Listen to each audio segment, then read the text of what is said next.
What's going on, everyone? Welcome to Hello, How Are You Today? I'm your host, Mitch Corbett, as my cat walks in the room. Hello, Chester. How are you doing? What's up, little man? Anyways, this week's episode is Rex Atkins. He is, in my brief wrestling career, he is one of my favorite wrestling opponents. He's a great dude. He's got a new podcast, his very own podcast called Good Brother Morning. And with Joe Dog Hill and Eric Carney, Easy E. I suggest you guys check it out. It's fun talk for anyone who just likes a bunch of guys hanging out and shooting the shit. I gotta say, this was a really good podcast. I haven't been able to talk to Rex very much in the past few years, but it was nice to catch up with him. We talk a lot about stuff that is, it's not always the easiest conversation, but it's a necessary conversation. It's always like a fun conversation with Rex as well. So stay tuned, tune in, and enjoy this podcast with Mr. Rex Atkins. All right, Rex, what's going on, man? Welcome to the podcast. I'm drinking lemon water. And I am drinking water. We are so healthy. Yeah. I've been healthy for a day and a half now. And it feels like it's been a few weeks, but I was just talking. I did a podcast earlier today with Justin Sane. Okay. And we were talking about health and everything, and I was like, he's too chiseled. He's too in shape. Yeah, I can't talk for me to to him be about talking to him, sort of thing. Yeah, unless I was hiring him to be my personal trainer or something, I can't talk to him about fitness. I guess I could learn from him, but he's just too in shape. There's nothing we can relate on working out or diet or anything because he's just insane. But no pun intended. But we've known each other for a few years now, and I think the first time we met was at a show in Kitchener. I wasn't wrestling at the time, but it was you, me, Zach, and Whitey.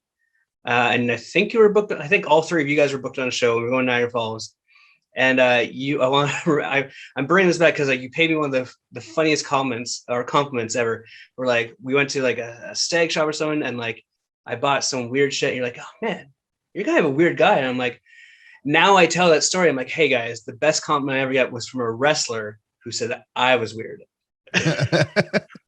That's my go-to anytime someone's kind of a little bit like me, where they don't really think normal, you know what I mean? Or they do things that are out of the norm or out of the box. So I always call people out for that. I don't mean it as a bad thing. I mean it as a compliment when I say that, because I said that to somebody recently. It was in a poker game for Kingdom James on his Twitch stream. I forget who it was, but somebody was on there. And he just kept saying the most off the wall things. And I was like, this guy, you're a weird dude. And that's great because weird people are the funniest and the most interesting people to talk to. Yeah, let's be friends. You're weird. Let's be friends. Sort of thing. Exactly. Yeah. It's so flip side from when we grew up as young people. Before, the weird people were the ones that are we're all trying to be cool, and looking back, we're all not cool. But there's people are cool. We're here, but now as you're older, man, I could really use some weird in my life, and that you're trying to seek out those type of relationships. Yeah, the weirdest people are usually the ones that care the least, and the people who care the least are usually a lot more fun because they don't give a shit what other people think. They're just living, right? They're doing whatever they think is best for them or whatever feels good. So, I wanted to ask you about. So recently, you posted. Speaking of weird stuff, well, not weird stuff, but it's something that I have a hard time understanding, mental health, right?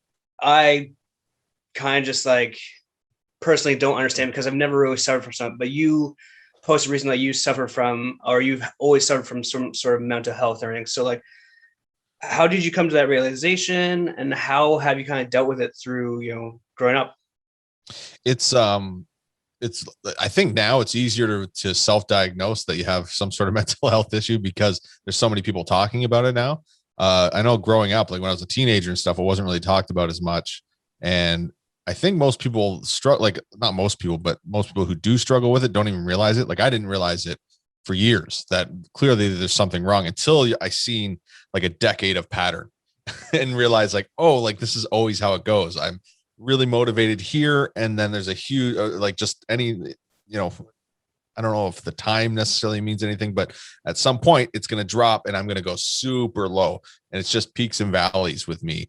And over years and years of seeing that, I've just realized oh yeah, it's it's definitely some sort of mental health chemical imbalance or something. A lot of it, I think, has to do with diet. A lot of it has to do with alcohol and drug use. I think certain people are more affected by those things. I myself, I find I'm super sensitive to anything, drugs, alcohol, whatever. Like, not necessarily where if I have a beer, I'm drunk, but like the way I think on drugs and alcohol, or even with food, it messes my mind up for a long time. Like even now, I'm not drinking again, thank God. And it takes about a week and a half before my mind starts getting really clear. And then I realize like, oh, you like, even if I were to go like, and that's what happens is your mind gets clear. And then you go and you say, oh, you know what? I can handle a few beers. You have a few beers. Next thing you know, you're drinking till 6 a.m. And you don't realize that even after you get sobered up, you get the hangover the next day after that. It doesn't just go back to normal. Your mind, your brain is still messed up. At least mine is, for quite a while. And it takes about a week and a half, whether it's drugs, alcohol, or just general depression, before I kind of come out of a funk and start seeing things more clearly. And I don't know what that is. I don't know if it's maybe some sort of undiagnosed, like maybe I'm bipolar or something like that. And maybe the drugs or alcohol add to that and make it worse. But it's recently knowing it is the biggest thing, like realizing it and being able to tell myself, yes, I have an issue. It makes it a little more manageable, until it's not, but it's, I always go back to like, I don't know if this is like a real commercial I saw back when I was younger, but I always remember like, knowing is half the power. G.I. Joe. Like that's like this sort of like inspiration, like, knowing what the issue is half the power of, in terms of like being able to like resolve a conflict or resolve an issue sort of thing. And it's great that you've done that. But like, I feel like with you personally, like you've been wrestling for so long, and like that atmosphere is not conducive to, mental health, drugs, alcohol, that sort of thing. It's changed recently and over years and everything, but it always seemed like, the post-match thing was beers and wings, right? So I don't think you would be necessarily one to blame or you should be blaming yourself for like, your addiction to alcohol, or whatever. But I mean, I don't know. I mean, just, so what do you think? I mean, I think a lot of that, like, because there's lots of people, I'm sure you're one of them, who can wrestle and then go out, have a few beers and wings and call it a night. Like there's lots of people who are like that. I don't know if it's genetics or what, like, cause obviously like I come from a long line of alcoholics. So it's probably in my blood that I can't handle alcohol. I might be something to do with like my, ancestry or something, like maybe, wherever I came from or what's in my genes. That might be the issue as well. I don't know. But for certain people, it just doesn't work. Like I wish that's the biggest thing most alcoholics think, right? Is they wish they were the type of person who could just go out with the guys, have a beer or two and call it a day. But I'm just not one of those people. I also think maybe some form of that, like addiction, something in there has a little bit to do with self-esteem. I think when you have a lower self-esteem, I know that's when I'm at my worst. When I dislike myself the most, that's when I am the most off the rails. That's when I'm drinking the most and partying the most and eating like shit every day, take out every meal, because I just don't care. I'm just like basically hurting myself. It's like self-sabotage or so, like not mutilation, but just harming yourself. Or trying to get a quick fix of something that feels good because you feel like everything else is shit. And it's just a weird mindset. And until you kind of have a break and realize like, oh yeah, no, if I just stop doing that stuff and you have a good chunk of a period of time where you don't do any of those bad things and your mind can kind of start getting more clear again. And then you're off and you're running. It's just, those little slip ups, right? Sometimes you think you can handle something and you can't. And isn't that the weird flip side about, we're talking about professional wrestling and like the negative aspect, but like on the flip side, like when you're wrestling and you're wrestling consistently, like when I was training at Neo, the healthiest I've ever been, the most confidence I've ever been, sort of thing. So it's like, it's that double-edged sword, if you will. Yeah. And it just comes down to people's personalities because, saying like, I can't blame wrestling for why I would be drinking if it wasn't for like, if I wasn't wrestling, I'd still probably have those same issues. It was me who developed the habit of combining booze and wrestling.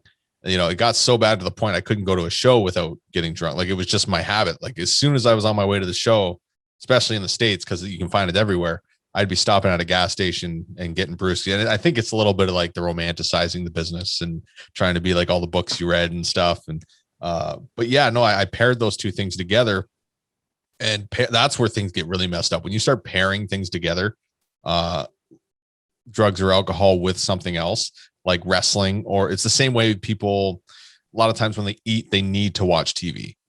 When you cross those wires and you fuse those things together, it's like one thing will trigger the other. You turn on TV, you get hungry, or if you're hungry, you want to eat, you want to watch TV. It's the same thing with drugs and alcohol. Same with alcohol. For me, every time I have a drink, 2-3 beers in, all of a sudden I want to do drugs. It's just because you cross those wires, and it's very hard to disassociate those things with each other. Now, so like, and speaking of that, I mean, like, you've kind of come to that realization, and like, I think I have it here on my phone.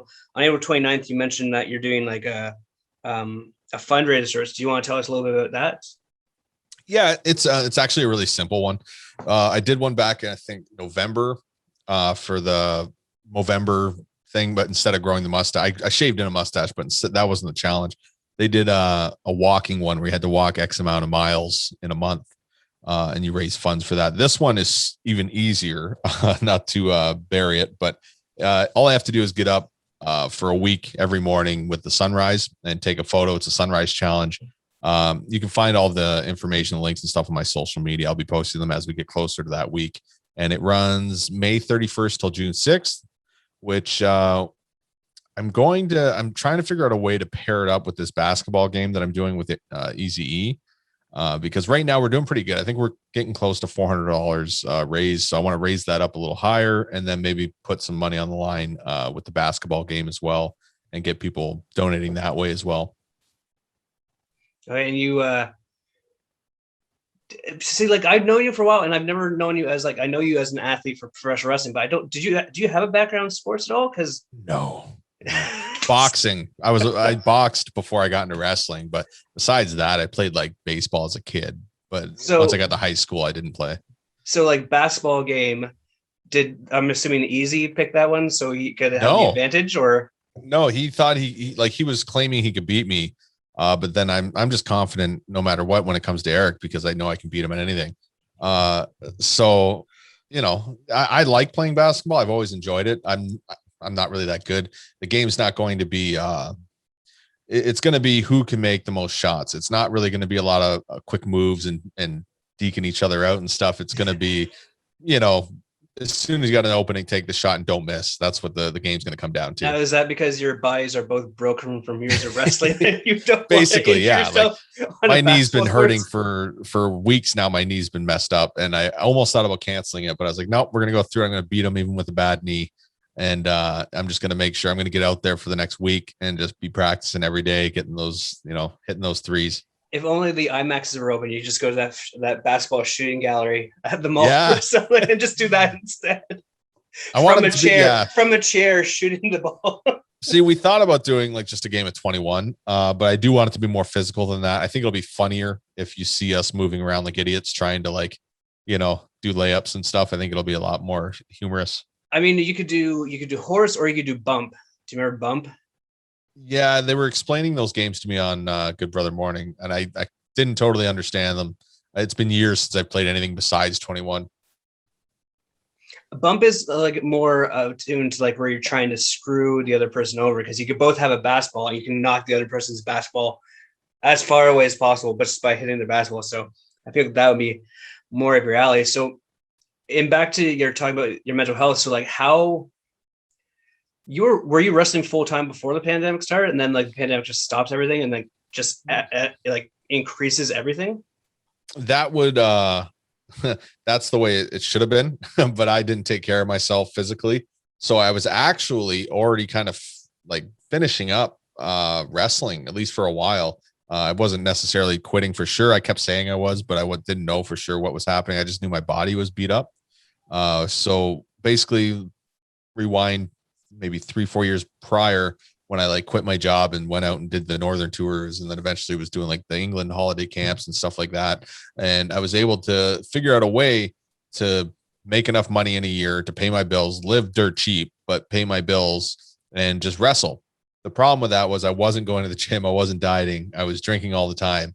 And when you wrestle that kind of schedule, 200 to 250 matches in a year, and you're not taking care of your body, holy cow. Like it hit me after those few years. I realized very quickly that I was not prepared to be like on TV, like to have a job with WWE when they're doing house shows and stuff like that, where they're wrestling that kind of schedule and traveling like that, because it is just enormous wear and tear in your body. And if you're not ready, that's why those people at the performance center, they train so hard and they have to be in such great shape, because you need to have strong joints. You need to have everything. Like your cardio's got to be great, because if it's not, you're going to hurt yourself. And that's what happened to me. I had torn bicep tendon at Demand Lucha against Eli Everfly. Later that year, I had torn intercostal muscles in my ribs. And then I blew my knee out in England wrestling Nathan Cruz. So it was just like bang, bang, bang, bang, bang. Everything was falling apart. So I think somewhere after the age of 30, I realized very quick I couldn't be a fat redneck wrestler anymore.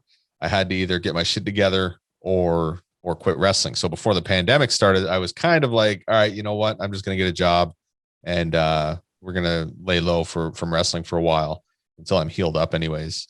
But then the pandemic hit and nobody noticed, but yeah, I wasn't really wrestling before the pandemic. Like I finished up a tour in December, and then I wrestled one match before the pandemic.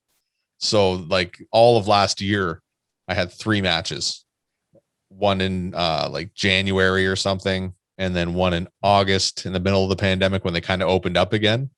And then one in December again, when they opened up again. Frank was running some shows, and that was it for the entire year. 3 matches, go from 250 a year to 3.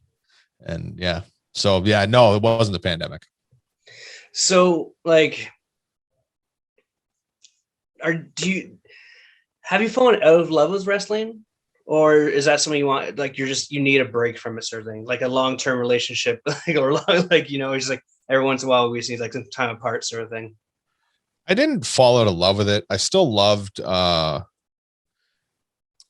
thing was I was still in love with traveling and being on the road all the time. That part is hard to get. It's like, it's not the same as being in the army, but I could see how those guys, when they come back from the military, how they have a hard time being in a house, because like every tour I would come home from, or every long distance trip or whatever, I would be in my house and I wouldn't have any job. And I would, like, a day or two is nice to relax. But then after that, I would notice I would just start pacing the house all the time. And I'd always be walking around, no idea what I'm doing. I'm just walking around. I couldn't sit still. And then that's also a big warning sign for me that I'm going to be drinking, because I'm so bored, right? I start drinking. And that's another big thing with that, as well as boredom. So I definitely wasn't out of love with the traveling and the job. Wrestling itself, though, was hard to focus on, again, with the mental health issues and the alcohol abuse and stuff.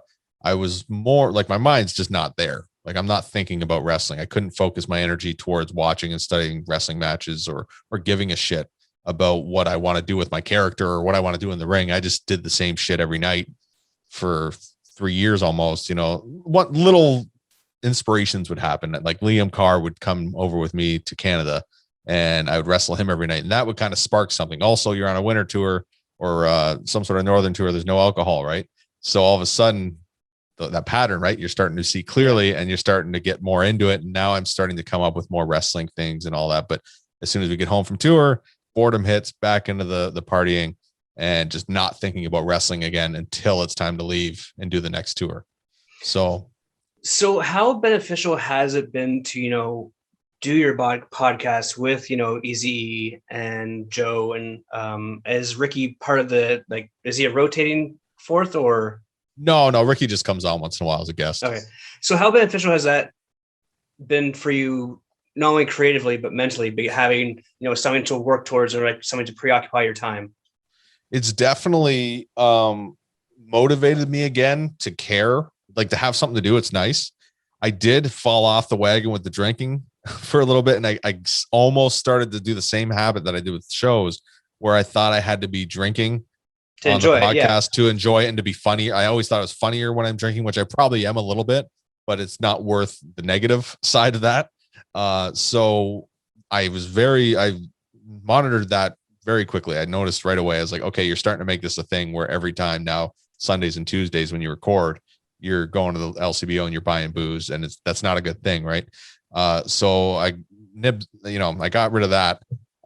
And now getting back into it again and doing it straight up sober and just having fun with it. I'm starting to see again why I started it. It's fun. It's, 5 days a week we have the show, and it's we get to talk to a lot of wrestlers that I don't see anymore because there's not many shows going on. Yeah, I just saw that you're advertising that Jessie Mack, and I haven't seen her on the scene in years. Yeah, because I think she was pregnant before the pandemic or something, right? Like I think the kid's a year old now, so yeah, like that she would have been out of the business before the pandemic. So yeah, seeing people like that, or even just seeing people I haven't seen since the pandemic started, like Tyler Turva or whoever I haven't seen and I enjoy talking to. That's awesome. I love that aspect of it because I get to catch up with everybody. I love the fact that there's really no independent shows unless you're a made guy like Josh Alexander or Diener who's on TV and has a real job. There's not a lot of shows to go out and do stuff. And to be honest, I'm really not ready to be in the ring anyways. So it's almost like it's like a little cheat for me because now I have the podcast. So I have a way to stay relevant, have fun, keep my name out there, keep producing content.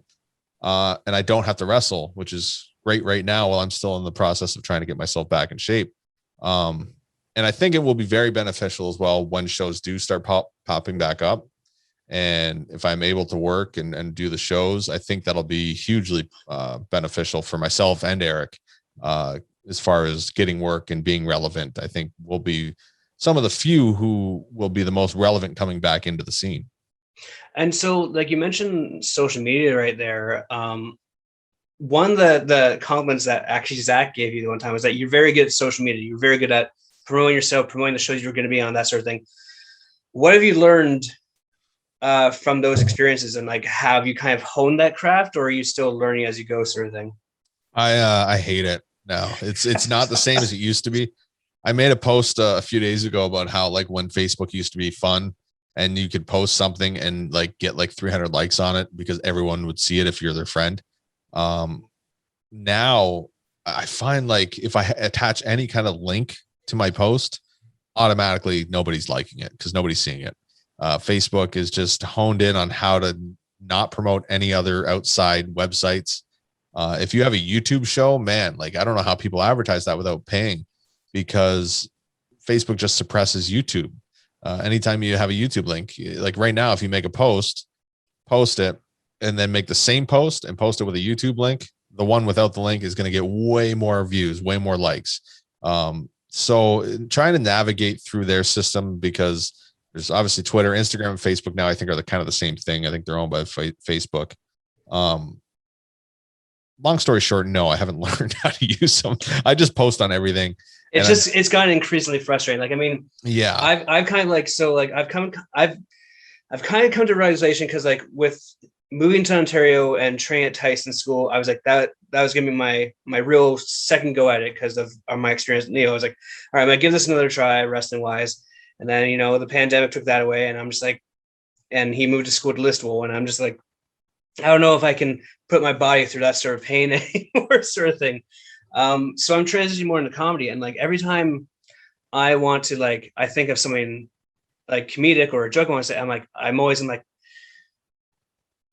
who's going to get offended by it? How do I not offend them by it? Or do I start just not give a shit and just start offending people, sort of thing, And it's that fine line, I feel that's going to be very difficult to navigate.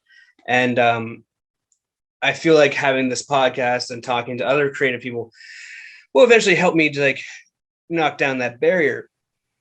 And now we get back to you, and like you've done so many different shows and had so many different, I mean, you were the redneck, you were the dinosaur, you've done so many things in wrestling. How have you been able to like evolve your, not only your character, but your in-ring style, do you find? That's a big one. So again, I can't imagine that you were much of a high flyer. I don't think you were.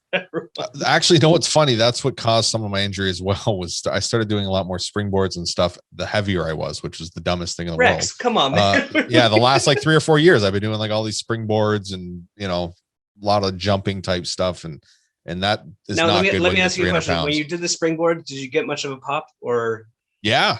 Well, and again, it's all about timing it, right? Because if you just throw it in somewhere, I learned that quickly when I started adding that stuff in. Like, I started doing a 619, just as because it's hilarious, right? A big 300-pound guy doing a 619, and I noticed there was places I could put it when I first started doing it that wouldn't get a reaction, and that's when I really started learning where to place things.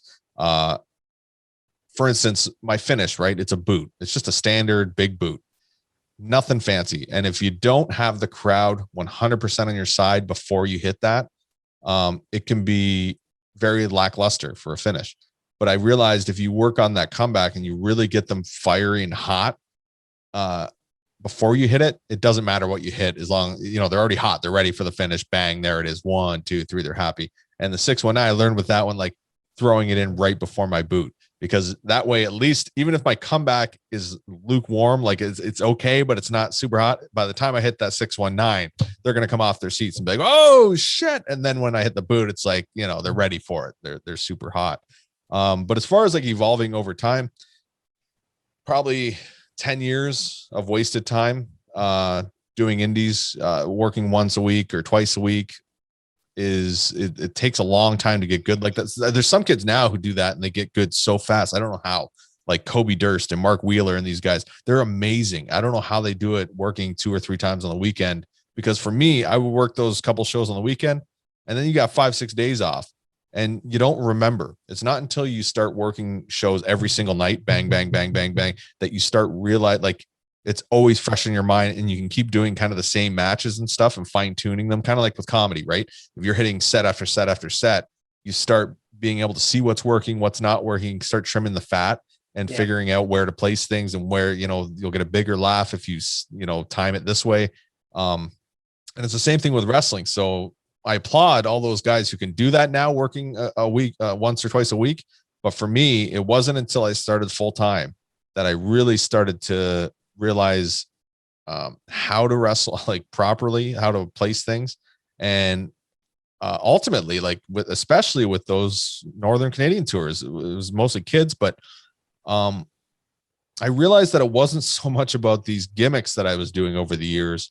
It was more about just connecting with the audience. It didn't matter what character I was doing. Like by the end of the tours, I was literally wearing CWF gym shorts, a CWF tank top, some red bandanas that I wore because I wanted to sell them at intermission. And the rest of it was just me being me. I was smiling. I was having a good time. I'm laughing, just whatever is going to connect me with the audience. And then just working the matches to create drama rather than trying to like get my shit in. I didn't care about my moves as much. I started caring more about what needs to happen here to get the crowd there. And, just building that match rather than caring about what moves I hit. I agree 100%. I think that's a missed art in wrestling right now, is like just, getting the crowd involved. And like, it's more than just, coming out and saying, hey guys, come on. Sort of like, it's interacting with the crowd during the match that I think is the key thing to get the people invested in the match. Yeah. Like, and again, this is a very simple example because it was in front of a lot of kids. So I know there's going to be, if anyone's listening to this and they're like, well, that wouldn't work at, AEW with, well, it probably would, but anyways, point is, there was this match I was doing with. Listen, I got a podcast with Tyson where I'm going to try and get him to shit on AEW. So we'll leave it for that. Okay. Hey, I like everything, but yeah, I think there's just too much of the same thing right now. But yeah, there was a moment I had, and I've had a million of these moments, and that's where you really notice that you're learning, is when things like this happen. I was wrestling my pal Liam Carr. We had been doing this match over the whole year in England and Canada, all over, and we kept refining it and getting it better and better. And one of those little moments that we refined and realized was better was there was a part where I'd have this big long rope of bandanas tied together that he'd keep pulling out of my tights like a magic trick, right? And at some point after all the fun, he cuts me off and he ends up tying me up to the turnbuckle, to the rope, and starts beating the hell out of me. And I noticed the first couple times we did it, the referee would get me untied pretty quickly. And then I noticed there was one time where the ref didn't get there on time, like he was kind of late. And that little extra time that he was beating me up while I was tied up, there was more and more heat being generated because I was being cheated. Like the kids could see I'm tied up. It's not fair.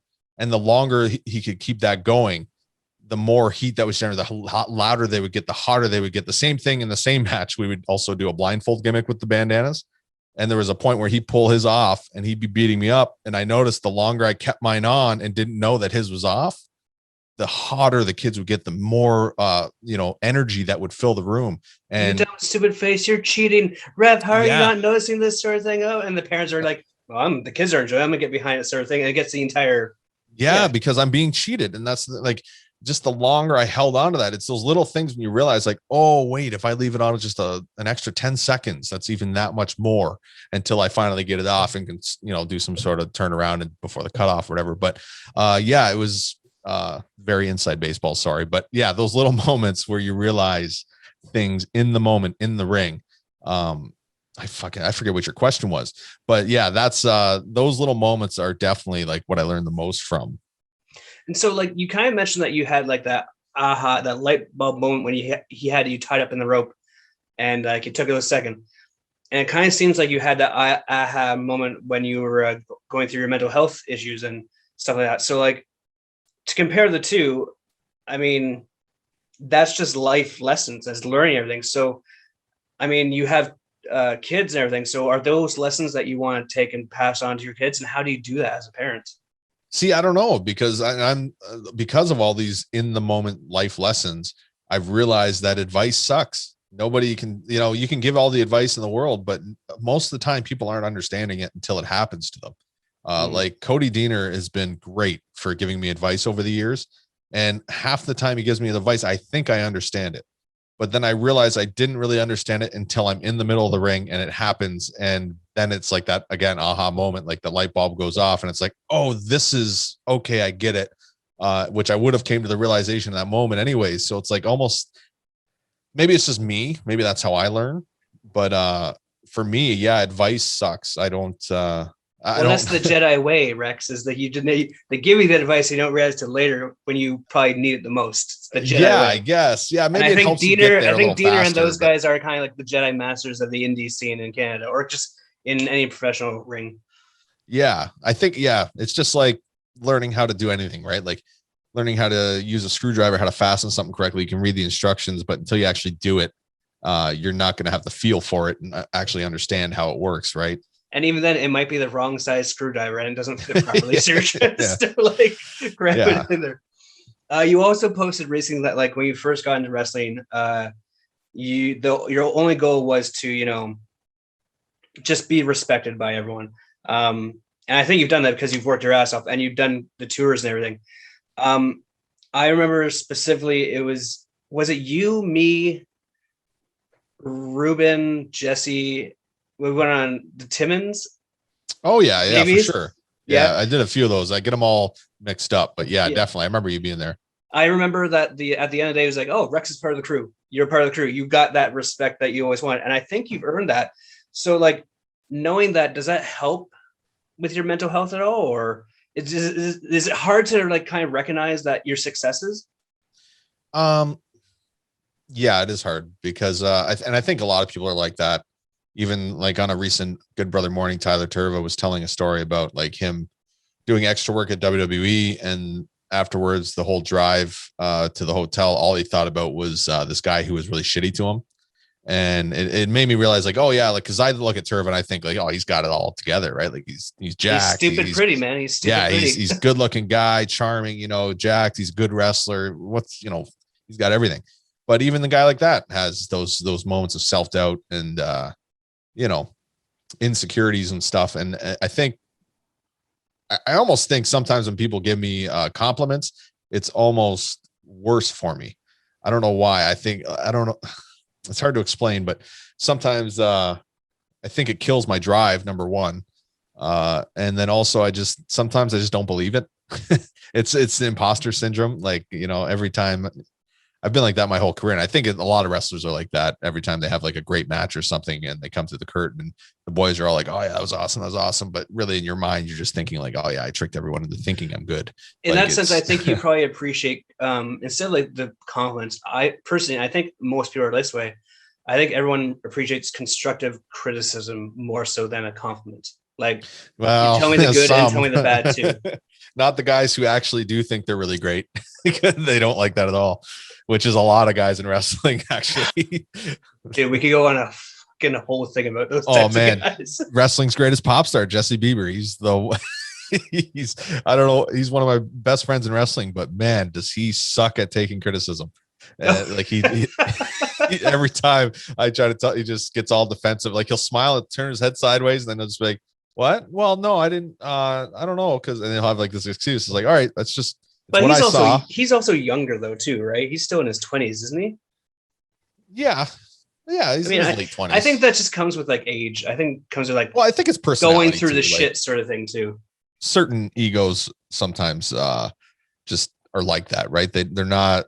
I don't know if it's a masculinity thing or what, but they just have a hard time taking advice. And it might also be a respect thing too. Like maybe he doesn't respect, like say if I were giving him advice, maybe he doesn't respect me the same way he would respect somebody else giving him advice because I'm his buddy, right? Mm. Whereas maybe if I was someone who was on TV who he doesn't know that well, he'd be much more accepting of my advice. The same way, like I can't tell my girlfriend anything ever about wrestling. Like if I give her any advice or shit on anything she did in the match, I'm just an asshole because I'm her boyfriend, right? Like it's not like I'm being, It's like, but you have the experience. Like, can you just maybe like, so you had to cut. It's very careful. You have to be careful when giving that sort of advice because you have to be careful with your words. I found when giving, criticism, you have to like. Perfect example was the other day. Like my wife and I, we take our cats to my mom and dad's place and everything. So we had to travel with these fucking animals. And trying to get them in the cage is such a pain in the ass. And so we failed miserably trying to get the cat. And it was just like one of these things where like, she's upset. And I'm just like, patience, Mitch. Don't say anything. just let the moment grow. And we'll get through this sort of thing. Yeah. And I think too, like when it comes back to like the advice stuff, I personally now, like if I come up to you and give you advice and I wasn't even in your match, that means I'm only giving it to you because I really like you. And I think like this might really help. But now like for the most part, I won't even give advice unless somebody's asking for it. And even then that's kind of a double-edged sword too. Because sometimes when people ask you for advice, they're not actually asking you for advice. They're asking you for a compliment. Yeah. And then when you give them the constructive criticism, they get a little bit offended or, they don't really want to hear that. They just want you to say like, oh no, you were great, man. I love this. I love that. So like you've mentioned previously how like, there's certain points in a match where you add certain things. Is there a good time to, provide criticism after a match? Yeah, immediately. Well, it's fresh on your mind. Especially I disagree because I think the adrenaline will just get you so negative towards like any feedback right away. I mean, if it was awesome and somebody comes back shitting on stuff right away, then yeah. But like if it was like, for instance, again, not to keep bringing this up, Eric hates it because it's all I talk about is like the holiday camps and stuff. When you're wrestling every single night, twice a night, you stop caring as much. You're not so hot if something goes wrong because it's like, well, we're going to do it again tomorrow and the next day and the next day and the next day. But if you're working towards like a goal, like you guys are working each other all the time and you're trying to make it better, and you do notice something, because if you don't say it right away, you're going to forget. It's like the same thing when you're writing down premises for jokes or whatever. You're probably like, you have a great idea, you're at work or you're doing whatever, and then if you don't write it down right away, it's fucking gone. Like you're never. The amount of times I go to bed at night and like I'll be thinking the concept like, oh, I hope I remember it in the morning, and I'm like, I should just grab my phone and write it down. Yeah, you have to write it down right away. And the same with wrestling, you have to verbalize it, even if just for yourself. Like, even if I notice something right away, me just telling somebody else about it right away will at least keep it in my memory, rather than just having it be a thought and then, goes into the ether of whatever. But yeah, I think right after the match, especially obviously the guy who is most experienced, would take charge and do that. And if the less experienced person maybe notice something, they should definitely ask about it. Like if something didn't work and the veteran's not telling them what the problem was with that, definitely go up and ask like, hey, do you think I should do something different here? Or should we change this? And yeah, that's how everyone gets better. The car rides are where you learn everything, right? On the way home, as soon as you're talking, going over everything, that's where you're going to learn the most. Now, how long have you been wrestling for anyways? Like it's more than 10 years, right? Yeah, I started in 2005, like late 2005. So I don't know. Plus the last year was off. So by the time I wrestled, I don't know, 15 years, something like that. Yeah. So you got that experience. So like, again, though, remember a decade of like almost throw it away. Yeah. So really I'm like a good 5-year wrestler who's just way more beat up than he should be. So like who have been your most influential like guys that have helped you give you advice, and how often have they just given you personal advice too? Because like I think that's the thing that we as like when we first start, we forget like these are grown-ass men. They have like more than just wrestling advice to give us. Well, life advice. You mentioned Diener. Yeah. Well, Diener, not so much life advice. He's always been really helped me with like the professional side of things. But life advice, man, wrestlers are definitely not the people to talk to about life advice. We're all the worst. But no, like, yeah, in ring, definitely Diener is probably like number one as far as just general knowledge. It's all mixed. Like I've learned different things from different people. And that's why I always say too, like you can learn things from people who are even less experienced than you, just by working with them repetitively. And, people who I've worked with or trained under, who aren't even necessarily a big deal in the business, can still teach me. Like, for example, my old tag partner, Troy Buchanan, he's not the world's greatest wrestler. He doesn't have the world's greatest reputation in wrestling, but I learned a lot from him at that phase of my life about like coming out of my shell and being more vocal and being a bigger presence, being a bigger character, working with guys like Hardbody and Liam Carr, again, those younger guys who have only been wrestling a couple of years when I met them. They've taught me so much just by working with them every night and having an open mind. A lot of the people I've trained under are like really like Tom Pritchard. I've taken his camp numerous times, and he was always really good at teaching you things that you just didn't think about normally, or things that weren't normally harped on in locker rooms on indie shows. But yeah, as far as like car rides and stuff, it's more, I've noticed I've learned more from guys just talking, just ideas, floating ideas or things, because everyone has a different perception of things. So sometimes you need to see something from a different angle to really learn what that is or what it, how it works. Like in a tag team match, for instance, I can't even remember who taught me this, but it was kind of one of those light bulb moments where everyone now, like, it doesn't happen. They don't really work tag matches the same as they used to, but that big build up for a hot tag. I noticed for years when I tagged with Troy, we never had a great build up for that because we didn't build the matches properly. If you want to build up, for instance, like a big hot tag, you have to tease the tag. And a lot of times that never happens. You don't see those little moments. It might have even been with Diener, like watching some old wrestling tapes or something. But I remember noticing in some of those older matches, especially like the Hearts and the Rougeaus and stuff like that, the teasing of the tag, the almost getting the tags thing where they keep getting cut off. They keep getting, and then every time it's a little bit closer. And then by the end of it, Tully and Arn were great for this. They finally get that tag. The heels always tag first, right?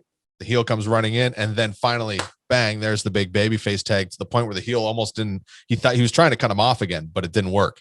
And the guy comes in and backs off and then starts feeding you. Yeah. So like when you talk about it that way, I can't remember who taught me that, but I just remember thinking, like, I never looked at it that way. And then when they kind of shined the light on that aspect of it, it was like, oh yeah, that's how that works. And that happens a lot with wrestling, because sometimes you'll see it, but you're not taking into account all the little things. Now, having that background and having that experience with mental health, is that something that you want to incorporate in your wrestling career going forward, and being that kind of like guy that can, that goes out of his way to help younger talent? Yeah, I've always, I'm not sure if I knowingly did it for any mental health sake. But yeah, I've always been I've always tried a lot to help people, especially younger guys, because I know I would have appreciated it if someone did that for me. And there has been people that have helped me in the past, but it's not always readily available. And it's so easy to help somebody. Like, it's not hard as long as you're not like, spending money or taking way too much of your time. It's really easy to help somebody. How hard is it to, if you see someone who's good, who's young and respects the business and is nice to you, how hard is it to mention them to another promoter and say, hey, this kid's good, or how hard is it to give him some advice or let him tag along on a trip or whatever. Liam Carr, again, another guy, he was so easy to help him because it was like, he was this kid who was wrestling in England. He had I think 100 matches in 6 months or something, just crazy amount of matches. And I remember seeing him wrestle one night. I had a few brewskis and I'm watching the show and I'm probably feeling a little too good. And I remember watching him. He was the only good guy in the entire show. And after the show, I just said, yeah, man, hey, you want to come to Canada? And he goes, yeah, I would love to go to Canada. I was like, all right. I'm like, no one's paying your flight. And he goes, okay, it's okay. I'll pay my flight. I'm like, all right. I'm like, be in Canada, January, whatever. And you can come on the tour with us. How easy is that? And it's so easy for us. Like, yeah, okay, we got a UK guy on the tour now. It looks good, right? But yeah, little things like that, like just helping people out. Yeah, I love doing that. It's one of my favorite things. Does that sort of energy that Liam and Kobe and those guys have, does that get you out of bed, knowing oh man, I should, seeing that passion for wrestling that you once had, does that, ever light a fire under your ass? Not so much just seeing it on social media or third party, but being around those guys and working with them or being in a locker room with those younger talents. That definitely, there's some truth to, staying young by being around young people because it definitely does keep you young. I would prefer actually to be around younger guys because it just does kind of keep you on your A game a little more and keep you a little more motivated rather than for instance, if I'm hanging out with, Eric and Rob and all my old buddies who are my age or around my age and have been around for a long time. Young vets, Derek Rizzled Young. Yeah, exactly. Sometimes it's just, you get into the habits, right? You're a little lazy. You want to get the show late. You want to fucking take off right away. But yeah, no, being around younger people is definitely something that keeps me young. All right, perfect. And so it kind of seems you're kind of waiting for everything to open back up to get back into it. What goals do you have for the podcast? What goals do you have for, do you want to raise more awareness for mental health? What's your goals for wrestling? The mental health stuff, I'm going to do what I can every time I see if there's something that's easy enough that I can take part in and help raise some money for mental health awareness and research and stuff like that. I'll do it. I'm not going to make it my life. I don't want to always just be the mental health guy. I don't want to always be the crazy guy who's trying to not be crazy. That's Warhead's job. Don't worry. Yeah. With wrestling, the only goal right now is just, getting myself in good shape. I'd really like to, be in the best shape I've ever been in. I think I was thinking about it recently. I'm 33 now. And for the last year or two, I've really just been kind of acting like my life's over. I've been acting oh, I'm fucking done. This is it. I'm too out of shape. My body's breaking down. And it wasn't until talking to Josh Alexander recently that I realized I was being a bitch. Cause he's got, he broke his neck. He has torn pecs, torn biceps, and he still wrestles with those. He just wraps them up and goes out and does it. Is that the healthiest thing to do? I don't know, but he's not a bitch. He just works harder. And I think that's something for the first decade and a half that I was in wrestling, I was really lazy and I was really a bitch and I didn't take advantage. And I think now, once it hit me that oh, yeah, I'm 33, then there's tons of guys out there that are still wrestling into their 50s. I could have another 20 years, even if I never get signed or anything like that. I could still have another 20 years of fun traveling and doing shows if I just got healthy and actually took it serious and looked like a wrestler for once. And that's really my goal now, is just getting in the best shape possible and maybe changing everybody. Because I know there's a lot of people that do respect me, but I also know there's a lot of people who don't totally take me seriously because I'm not a gym guy. I'm not always, eating properly. I numerous times I've been drunk at a show, just being a belligerent, redneck. And I'm sure it's probably actually a lot of the younger guys, because I got worse as I was older. So I'd like to change some people's opinions of me and show them that, yeah, no, I take it seriously, and I'd like to have another 20 years. And so, like, with all that experience, and I think, those are all very obtainable goals too. Like, that's the biggest thing is, yeah, I realized that was the aha moment was like, why I can do that. Like, it's not, all it is discipline, right? Like all I have to do is not eat like an asshole and work out and, take it seriously. That's all I have to do. And I can be happy and do what I want to do, healthy, and look the part, and do it again for another 20 years. Right. Yeah. And protect your body. Maybe not do springboards at 300 pounds or whatever. Well, we'll see. We'll see how my joints are after I, get healthy. Leave it for like a big Alpha One show or whatever the fuck it is. I don't know what the big show is in Ontario right now. So like I asked Justin this, and I'll ask you this. So like, is there like a moment in your career that like is your favorite moment, whether it be a great match, a moment, something backstage that you have? Yeah, that's tough.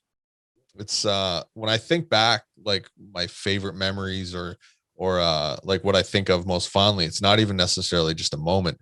It's more so the just the whole trip, man. Like all the people I've met, all the roads I've been on, all the tours and traveling, and it's just the whole thing, like the lifestyle of it. That's what I cherish, is all those stupid memories of just being in a van with a bunch of idiots and, being stuck on an ice road somewhere, playing cards because we can't go anywhere. Like that's all the stuff that I'll remember the most. The in-ring stuff's great and I love it. But there's no one moment to me that sticks out. There's some weird ones. There's some bizarre. You know what? Here's one. There was one time in Temiskaming, Quebec, and I was with Diener, and we were doing a match, and it was kind of at the end of like a little run of shows, and we were all like just done and tired. And we show up to the venue, and it's this tiny little room, and sure enough, they packed the place. But it was a really weird show. The crowd wasn't a wrestling crowd, but they were really hot for it. And it almost felt like we were wrestling at like a birthday party or something. It wasn't like a real show.